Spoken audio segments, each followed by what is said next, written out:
오늘 가족 여러분 안녕하십니까? 오늘 저는 감사의 제사라고 하는 제목으로 말씀을 드리겠습니다. 시편 100편의 말씀을 보겠습니다. 시편 100편 1절부터 읽겠습니다. 온 땅이여 여호와께 즐거이 부를지어다. 기쁨으로 여호와를 섬기며 노래하면서 그 앞에 나아갈지어다. 여호와가 우리 하나님이신 줄 너희는 알지어다. 그는 우리를 지으신 자요 우리는 그의 것이니 그의 백성이요 그의 기르는 양이로다. 감사함으로 그 문에 들어가며 찬송함으로 그 궁정에 들어가서 그에게 감사하며 그 이름을 송축할지어다. 대저 여호와는 선하시니 그 인자하심이 영원하고 그 성실하심이 대대에 미치리로다.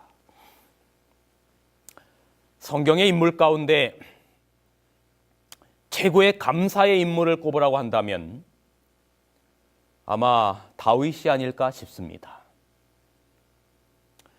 왜냐하면 성경에서 다윗의 감사 기도가 가장 많이 나오기도 하고 그의 삶을 보아도 모든 상황에서 감사하는 자세로 살았기 때문입니다. 저는 다윗의 감사를 3차원의 감사라고 생각합니다. 제가 전에 어떤 한 책을 보니까 감사에도 수준이 있다라고 그러더라고요.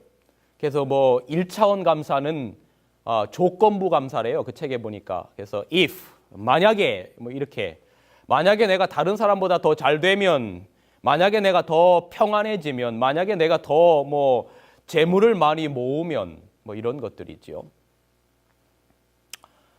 다른 사람과 비교할 때 항상 자신이 갖지 못한 것만을 불평하는 어린아이 수준의 감사라고 그렇게 기록하고 있더라고요. 근데 이제 2차원 감사가 있대요. 그거는 무엇을 받았기 때문에 because의 감사입니다. 받는 것 중에 일부를 드리는 감사입니다. 상대방과 비교하되 자기보다 못한 사람과 비교하여 자신이 받은 것 때문에 because 이겁니다. 감사하는 단계로 대부분의 사람들이 여기에 속할 것입니다. 그런데 오늘 다윗의 감사는 3차원적인 감사, 즉 불행을 당해도 힘들고 어려워도 일이 안 되어도 그럼에도 불구하고 in spite of 영어로 말하면 감사하는 수준으로 모든 악조건 속에서도 하나님의 은혜로 생각하고 범사에 감사하는 것입니다. 그런 맥락에서 본다면 오늘 다윗의 감사는 아마 3차원적인 감사, 즉 그럼에도 불구하고의 감사일 것이라고 생각됩니다. 이세의 막내 아들이었던 다윗은 열의 형제들과 시달리며 들판에서 양을 치고 살았지요. 사무엘 선지자가 찾아오기까지는 그저 양을 지키기 위해 들에서 살아가는 목동에 불과했던 연약한 존재였습니다. 그런데 사무엘 선지자의 기름 부음을 받고 이스라엘 왕으로 피택되는 순간 인생은 역전되었습니다. 하지만 다윗은 온전히 왕 위에 오르기까지 10년이 넘는 세월 시간 동안 가시밭길을 걸어야 합니다. 그는 질투심에 사로잡혀 자신을 죽이려고 하는 사울을 피해서 아둘람 동굴과 황무지 숲속은 물론 이웃나라에 피해서 도망자로 살았습니다. 자신을 알아보는 사람을 만나게 되자 침을 흘리며 실성한 사람 흉내까지 내며 위기 상황을 모면하기도 합니다. 사무엘상 21장 10절부터 한번 보세요. 그날에 다윗이 사울을 두려워하여 일어나 도망하여 가드가 어디입니까? 자기가 죽인 골리앗의 고향입니다. 적진에 들어간 겁니다. 가드왕 아기스에게까지 피했습니다. 얼마나 다급했으면 말이죠. 그런데 아기스의 신하들이 다윗을 알아본 겁니다. 그래서 성경에는 말하기를 이는 다윗이 아니니까 무리가 춤추며 이 사람의 일을 창화하여 가로되 사울의 죽인 자는 천천히요 다윗은 만만이로다 하지 아니하였나이까 한지라. 다윗이 이 말을 그 마음에 두고 가드왕 아기스를 심히 두려워하여 그의 앞에서 그 행동을 변하여 미친 채 하고 대문장에 그적거리며 침을 수염에 흘리며 아게스가 그 신하에게 이르되 너희도 보거니와 이 사람이 미치광이로다. 어찌하여 이런 사람을 데려왔느냐. 그래서 다윗이 어떻게 합니까? 아둘람 굴로 도망합니다. 바로 이러한 아주 절망스럽고 비참한 때 쓴 시가 시편 34편입니다. 그럼에도 불구하고 여호와께 감사하고 송축하라라고 하는 것이지요. 또 왕이 된 후에도 아들 압살롬이 반역을 꾀해 오랫동안 아들에게 쫓겨다니지요. 다윗이 사울 왕을 피해 아둘람 동굴에서 숨어 지낼 때에 지은 시들을 보면 그가 최악의 순간에도 하나님께 주옥 같은 감사의 시들을 써서 올립니다. 시편 136편 1절 여호와께 감사하라. 그는 선하시며 그 인자하심이 영원함이로다. 시편 136편 24절 우리를 우리 대적에게 건지신 이에게 감사하라. 그 인자심이 영원함이로다. 시편 100편 4절 감사함으로 그 문에 들어가며 찬송함으로 그 궁정에 들어가서 그에게 감사하며 그 이름을 송축할지어다. 시편 105편 1절 여호와께 감사하며 그 이름을 불러 아뢰되 그 행사를 만민 중에 알게 할지니라. 시편 57편 9절 주여 내가 만민 중에 주께 감사하오며 열방 중에서 주를 찬송하리이다. 하나님으로부터 내 마음에 합한 자라고 하는 최고의 칭찬을 들었던 다윗이 이처럼 어떤 상황 속에서도 전천후 감사를 드릴 수 있었던 비결은 그의 마음 자세에 있었음을 보아야 합니다. 다윗은 어떤 최악의 상황에서도 자신을 하나님의 종으로 생각하고 한없이 낮아진 마음으로 모든 일에 감사하는 마음을 보였습니다. 다윗은 하나님께 자신의 삶을 기꺼이 내드렸어요. 그는 왕이 된 후에 성전에 들어가 기도하며 자신의 일생을 되돌아보면서 자신은 비천한 집안의 일개 목동에 불과하며 하나님의 종으로 부름받았다는 사실을 깨달았던 것입니다. 사무엘하 7장 18절 다윗 왕이 여호와 앞에 들어가 앉아서 가로되 주 여호와여 나는 누구오며 내 집은 무엇이건대 나로 이에 이르게 하셨나이까. 다윗은 부족한 목동인 자신을 부르시고 기름 부으시고 왕으로 삼으시고 백향목 왕궁에 거하게 하신 하나님의 은혜를 생각할 때 감사하지 않을 수 없었어요. 은혜를 입은 사람은 반드시 생각합니다. 나에게 은혜를 주신 분께 무엇으로 보답할꼬. 시편 116편 12절 14절 여호와께서 내게 주신 모든 은혜를 무엇으로 보답할꼬. 나의 서원을 여호와께 갚으리로다. 다윗은 끊임없이 받은 은혜를 기억하며 내게 주신 은혜를 어떻게 보답할꼬 하며 하나님 앞에 겸손히 무릎을 꿇습니다. 사람이 마음이 형통할 때는 교만하고 고난의 때에는 불평하는 것이 자연스러운데 다윗은 형통할 때에도 이 모든 일을 이루신 이가 하나님이심을 고백하는 겁니다. 그런데 오늘 시편 100편에 감사함으로 그 문에 들어가며 찬송함으로 궁정에 들어가서 그에게 감사하며 송축하라고 말씀하며 다윗의 마음속에 법궤가 있는 성전이 떠오른 것은 하나님의 은혜에 대한 감사에서 비롯된 것입니다. 훗날 성전 건축을 위해 자신의 모든 것을 아끼지 않고 내어놓은 것도 마찬가지 이유에서입니다. 다윗이 왕으로 즉위했을 때까지만 해도 하나님의 임재의 상징인 법궤는 그 시골 기앗 여아림의 아비나답의 집에 방치되어 있었어요. 이것은 그만큼 이스라엘 백성들의 마음이 하나님께로부터 멀어져 있음을 뜻했습니다. 다윗은 법궤가 예루살렘 성으로 옮겨질 때 그 기쁨을 감추지 못하고 어린아이처럼 기뻐합니다. 왕이지만 너무 기뻐서 체면불구하고 덩실덩실 춤을 추었지요. 여러분, 이것이 하나님 앞에 취한 다윗의 마음 자세였어요. 인간적인 신분을 내려놓고 어린아이처럼 아니 종처럼 자신을 낮추고 하나님만 기뻐하고 감사하는 다윗의 마음이 오늘 시편 100편의 감사 마음을 가능하게 했던 것입니다. 자신을 종이라고 생각하고 한없이 낮아진 사람에게 감사하지 못할 일이 무엇이 있을까요? 제가 목양하면서 가장 어려운 것이 이런 겁니다. 무슨 말로 위로를 드려야 할지 참 난감할 때가 있어요. 할 말이 없을 때입니다. 교회 오다가 사고가 났어요. 과연 그런 성도에게 감사라고 말씀드릴 수 있을까? 어린 자식이 백혈병으로 죽어가는 모습을 지켜보는 부모가 과연 감사할 수 있을까? 평생 가족을 위해 헌신하던 아내가 암으로 고통당하는 모습을 지켜보며 과연 그 입에서 감사가 나올 수 있을까? 태어나자마자 장애로 고통받는 아이를 이 병원 저 병원으로 옮겨 다니면서 혹시 정상인이 될 수 있다는 희망을 가져보지만 결국 평생 장애아로 살아야 한다는 판정을 받았을 때 과연 부모의 입에서 감사의 말이 나올 수 있을까? 대입을 위하여 그렇게 기도하고 준비했는데 2번 떨어지고 3번 떨어질 때 과연 감사의 말이 나올 수 있을까? 사업을 시작해보지만 생활비는 고사하고 가게 월세도 해결 못해 눈덩이처럼 불어날 때 과연 감사의 말이 나올 수 있을까? 이런 상황에서 감사하기란 정말 쉽지 않지요.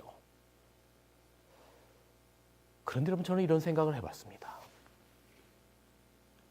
만일 우리가 범사에 만나는 모든 일에 그 일이 지금 당장은 우리에게 손해되는 것처럼 보이는 일이라 할지라도 그 모든 일에 내가 알지 못하는 하나님의 어떤 뜻이 있다는 사실을 나의 마음으로 진심으로 믿을 수 있다면,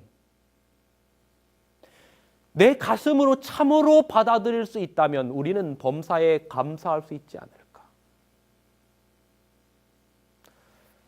제가 이 글을 읽어보고 참 정말 감사했어. 이런 글이 있더라고요. 데살로니가전서 5장 18절에 범사에 감사라 이는 그리스도 예수 안에서 너희를 향하신 하나님의 뜻이니라라고 하는 이 명령은 우리에게 반대되는 것처럼 보이는 일까지도 우리에게 유익이 될 것이라는 보증이다. 하나님께서는 우리에게 손해가 될 수 있는 일에 대하여 감사하라고 명령하지 않으실 것이다. 결국 하나님은 우리의 삶 가운데 일어나는 모든 일에 개입하시며 결국 그 일이 하나님의 뜻이 있고 반드시 우리에게 유익이 될 것이라고 하는 사실입니다. 우리가 이것을 진심으로 믿을 수 있다면 우리는 어떤 상황에서든지 감사할 수 있지 않을까요? 사도 바울에게는 그의 한평생을 지배했던 좌우명 같은 말씀이 있는데 그것이 로마서 8장 28절입니다. 하나님을 사랑하는 자 곧 그 뜻대로 부르심을 입은 자에게는 모든 것이 합력하여 선을 이루느니라. 그렇습니다, 여러분. 환영할 수 없는 오늘의 상황, 기뻐할 수 없는 오늘의 고통, 감사할 수 없는 오늘의 아픔과 상처에도 불구하고 이 모든 것은 마침내 합력하여 하나님의 뜻을 이루고야 말 것입니다. 그런 믿음이 있을 때 우리는 범사에 감사할 수 있습니다. 우리를 둘러싸고 있는 상황이 어떠하든지 우리는 범사에 감사할 수 있습니다. 저는 이 그럼에도 불구하고의 3차원적인 감사를 생각할 때 또 떠오르는 사람이 있습니다. 그 사람이 아마 여러분도 떠오르실 거라고 생각합니다. 하박국입니다. 하박국의 감사는 다가올 전쟁의 두려움 속에서 드린 환난 날의 감사였습니다. 전쟁이 곧 엄습할 그 환난의 상황, 그것도 당시 가장 강한 나라 바벨론이 유대 나라를 침략할 것이라고 하는 소식을 접한 그는 극한 두려움에 쌓였습니다. 하박국 3장 16절에 내가 들었으므로 내 창자가 흔들렸고 그 목소리를 인하여 내 입술이 떨렸도다. 무리가 우리를 치러 올라오는 환난 날을 내가 기다림으로 내 뼈에 썩이는 것이 들어왔으며 내 몸은 내 처소에서 떨리도다. 그의 마음은 전쟁의 공포에 사로잡혀 창자가 흔들리고 뼈가 썩는 고통을 느꼈어요. 또한 전쟁으로 나라가 쑥대밭이 되고 성전은 파괴되고 폐허로 변하고 수많은 백성이 목숨을 잃은 아비규환의 상황을 떠올리자 그는 괴로워서 견딜 수가 없었어요. 그런 환난 날에 그는 하박국 3장 17절에 그 유명한 기도를 드립니다. 비록 무화과 나무가 무성치 못하며 포도나무에 열매가 없으며 감람나무에 소출이 없으며 밭에 식물이 없으며 우리의 양이 없으며 외양간에 소가 없을지라도 생존에 필요한 최소한의 양식조차 없다는 것은 희망이 사라진 상태입니다. 풍족한 추수를 기대했는데 수확은 고사하고 설상가상으로 홍수와 태풍으로 소와 양까지 다 떠내려가 버렸습니다. 양과 소가 없는 것은 제사도 드릴 수 없는 최악의 상황입니다. 이 우울한 상황에서 땅을 치고 통곡하고 하나님을 원망해야 될 상황에서 그는 이렇게 기도합니다. 나는 여호와를 인하여 즐거워하며 나의 구원의 하나님을 인하여 기뻐하리로다. 아멘. 여러분, 하나님은 주의 성도들에게 하나님의 본심을 가르쳐 주길 원하십니다. 하나님이 원하시는 것은 제물을 바치는 그런 형식적인 제사가 아닙니다. 호세아는 호세아 6장 6절에 나는 인애를 원하고 제사를 원치 아니하며 번제보다 하나님을 아는 것을 원한다고 외쳤습니다. 미가는 여호와께서 천천의 수양이나 만만의 강수 같은 기름을 기뻐하실까? 내 허물을 위하여 내 맏아들 내 영혼의 죄를 인하여 내 몸에 열매를 드릴까? 사람아 주께서 선한 것이 무엇임을 내게 보이셨나니 여호와께서 내게 구하시는 것은 오직 공의를 행하며 인자를 사랑하며 겸손히 내 하나님과 함께 행하는 것이 아니냐라고 외쳤습니다. 여러분, 하나님이 원하는 건 재물이 아닙니다. 산속의 수많은 뭇 짐승과 온 세계에 충만한 것들이 다 하나님의 것인데 무엇이 부족하다고 하나님께서 재물을 받으시겠습니까? 미가의 말처럼 수천의 수양과 수만의 강수 같은 기름도 하나님을 만족시킬 수 없는 것입니다. 그러면 하나님이 원하시는 것은 무엇입니까? 하나님께서 무엇보다 받기를 원하시는 것은 우리의 마음입니다. 특별히 감사로 드리는 마음의 제사를 받기를 원하십니다. 시편 50편 14절 23절에는 감사로 제사를 드리는 자가 나를 영화롭게 하나니라고 말합니다. 하나님께서 가장 기뻐하시는 것은 감사하는 마음입니다. 예물을 드리는 자가 감사의 마음도 없이 무언가를 대가를 바라거나 마지못해 바친다면 그 예물을 기뻐하시겠습니까? 하나님은 아무리 적은 것일지라도 정성을 바쳐드리는 예물을 기뻐하시는 것입니다. 그래서 우리의 최고의 신앙의 정수는 감사의 신앙입니다. 감사의 신앙은 하나님이 주권자 되심을 고백하는 행위입니다. 일이 잘 되든지 안 되든지 우리는 하나님께 감사합니다. 모든 것이 하나님의 뜻임을 알기 때문입니다. 형편이 어려울지라도 감사하며 사는 사람들을 보면 하나님도 감동하십니다. 얘야, 나를 믿어주니 정말 고맙구나. 나는 어떤 제사보다도 감사의 제사가 기쁘다라고 주님은 말씀하십니다. 전남 여수에 가면 애양원이라는 곳이 있습니다. 이곳은 소록도가 생기기 전에 손양원 목사님이 나환자들을 돌보던 곳입니다. 이곳에는 손양원 목사님의 유품들이 전시되어 있는데 그 가운데 두 아들이 순교를 당한 직후에 장례식장에서 하나님 앞에 바쳤던 감사헌금 봉투가 있습니다. 봉투에는 이런 글귀가 쓰여 있습니다. 두 아들의 순교를 감사하며 1만 원 손양원. 여러분, 그 화면으로 이 편지 봉투가 보이시죠? 네, 이 봉투입니다.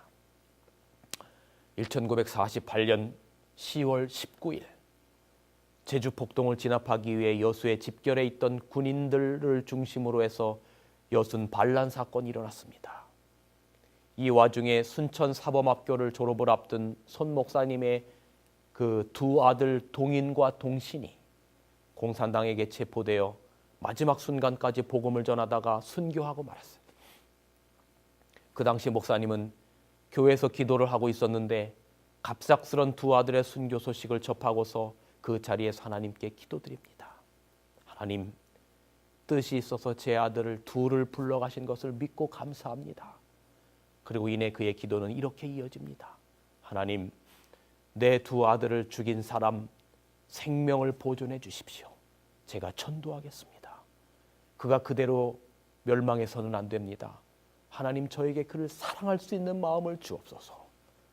이 손 목사님은 서둘러 미군 사령관에게 청혼을 내 자신의 두 아들을 죽인 공산당원을 찾아가 용서하기로 결심합니다.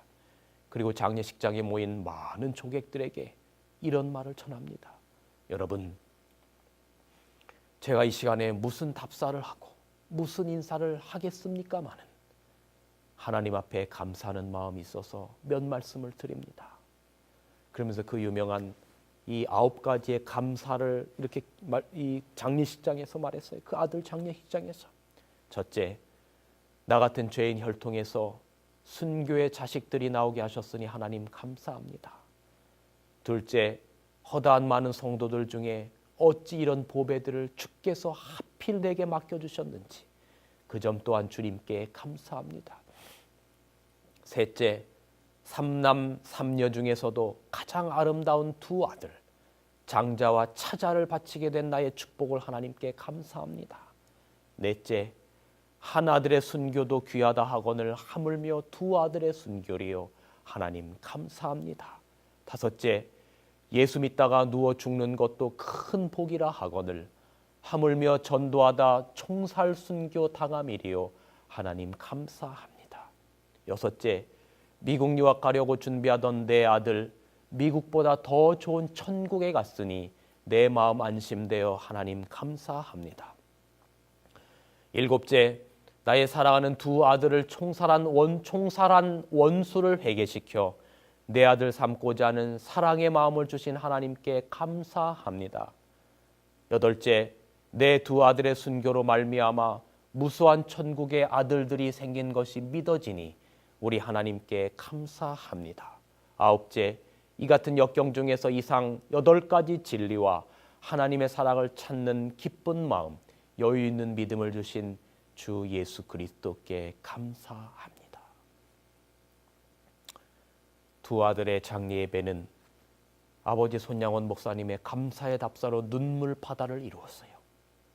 목사님은 슬퍼하는 기색 없이 장례 행렬 맨 앞에서 영광일세 영광일세 내가 누릴 영광일세 하는 찬송을 불렀고 장례식 후에 감사헌금 1만 원을 하나님 앞에 드렸는데 당시 손 목사님의 월급은 고작 80원이었을 때입니다. 그는 아들을 죽인 안재선을 양자로 삼아 손재선이란 새 이름을 주었고 나중에 목회자로 키워내는 사랑의 기적을 이루게 된 것입니다. 감사로 제사를 드리는 자가 나를 영화롭게 하나니. 여러분, 이 세상을 구원하기 위해 인간의 몸으로 오신 예수님은 그분의 짧은 공생의 기간 동안 감사가 무엇인지를 몸소 보여주셨어요. 특히 십자가를 지시기 직전 최후의 만찬 자리에서도 감사하셨어요. 33살의 나이에 생을 마감한다고 생각하면 아찔하고 가슴 아픈 일이 아닐 수 없어요. 자신의 죽음을 알고 있다면 그런 상황에서 감사함이 생길 리가 만무하겠지요. 여러분, 만일 우리가 15시간 후에 죽음을 맞이한다고 하면 어떤 마음이 들까요? 그것도 죄인들이 당하게 되는 십자가 처형을 받게 된다면 과연 감사라는 말이 입에서 나올 수 있을까요? 예수님도 죽음 앞에서 인성의 두려움 때문에 밤새 기도하셨어요. 그렇지만 그분은 인류를 구원하는 십자가를 외면하지 않으시고 죽음을 바로 앞둔 최후의 만찬에서 누가복음 22장 17절 19절에는 이렇게 감사하셨어요. 잔을 받으시고 감사하시고 또 떡을 가져 감사하시고. 예수님은 제자들과 마지막 만찬을 거행하는 숙연한 자리에서 주님의 몸과 피를 상징하는 떡과 포도즙을 나누시며 감사하고 또 감사하셨어요. 얘들아, 이 몸은, 이 떡은 내 몸이다. 받아 먹어라. 이 즙은 내 피다. 받아 마셔라. 주님의 죽음의 시간, 십자가를 앞에 놓고 감사를 드리십니다.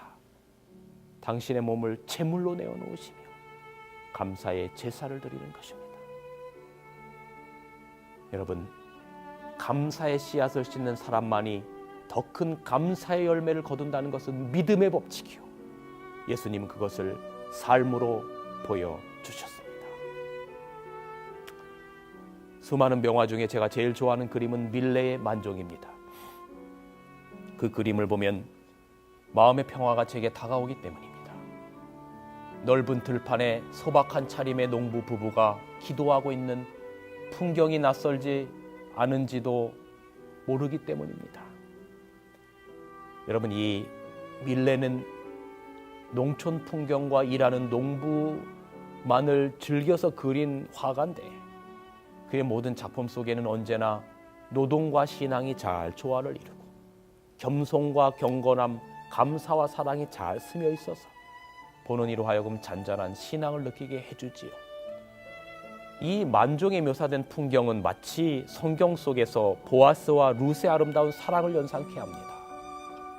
붉게 물든 저녁 노을의 들녘에서 고단한 일손을 멈추고 조용히 기도하는 젊은 부부의 경건한 모습과 멀리 예배당 종탑 사이로 퍼지는 낙조의 모습은 참으로 인상적이에요. 저녁 예배 준비를 알리는 교회의 은은한 종소리가 작은 마을에 울려 퍼지고 종일토록 추수하던 젊은 부부가 일손을 멈추고 조용히 고개를 숙여 기도합니다. 주여, 오늘 하루도 주님을 위하여 땀 흘려 일할 수 있도록 도와주신 것을 진심으로 감사를 드립니다. 사랑하는 여러분, 우리가 매일의 삶에서 사랑하는 가족 손잡고 이렇게 고백합시다. 주여, 오늘 하루도 가족을 위하여, 주님을 위하여 땀 흘려 일할 수 있도록 도와주신 것을 진심으로 감사드립니다. 그리고 주님께 감사의 제사를 드립시다. 주님의 은혜 때문입니다. 주님 감사합니다. 여러분, 감사함으로 주님께서 주신 직분에 순종하는 여러분과 제가 되기를 간절히 바라면서 오늘 말씀을 드리겠습니다. 진리횃불 웹사이트에는 이 시대를 위한 하나님의 말씀이 준비되어 있습니다. 다음과 같은 성경 연구 자료를 통해서 하나님을 더 깊이 만나게 되길 간절히 바랍니다.